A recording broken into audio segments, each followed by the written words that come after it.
আয় হায়, গরিব সাহাবী আর কি, তো রোজা ভেঙে ফেলছে।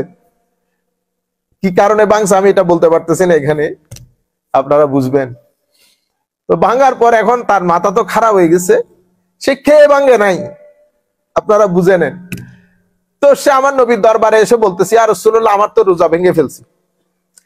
তো আমার নবী বলতেছে, ওই তুমি ভেঙে ফেলছো, কাফারা দিবা আর কি।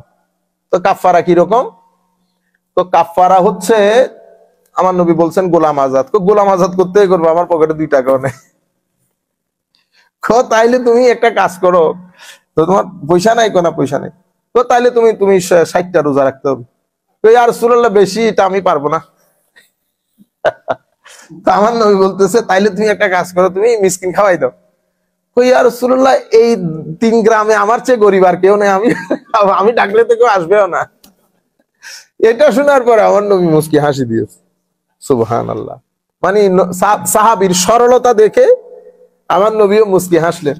তবে আমার নবী সাল্লাল্লাহু আলাইহি ওয়াসাল্লাম পরে এই ওনার জন্য কিছু খেজুর আমার নবী তুলে দিয়ে তাদের দিলেন, এটা তুমি কাউকে দিয়ে দিয়ে রোজার কাফারা আদায় হয়ে যাবে। এই কারণে আমরা বলি, আল্লাহ রাব্বুল আলামিন মাসলা মাসাইলের ক্ষেত্রে আমার নবীকে ইচ্ছার স্বাধীনতা দিয়েছেন, এখতিয়ার দিয়েছেন। যদি এখতিয়ার না দিতেন, আমার নবী কোরআনের হুকুমের বাইরে যেতে পারতেন না। এটা হচ্ছে আমার নবীর এখতিয়ার, আমার নবীর শান, মাকাম ও মার্তবা। আল্লাহ রাব্বুল আলামিন কিছু জিনিসের ডিসিশনের দায়িত্ব আমার নবীকে দিয়ে দিয়েছেন। সেই কারণে আমার নবী যখন বলতেছেন না, হে আমার সাহাবায়ে কেরাম, মুসলমান, তোমাদের উপর হজ ফরজ করা হয়েছে, সুতরাং তোমরা হজ করো।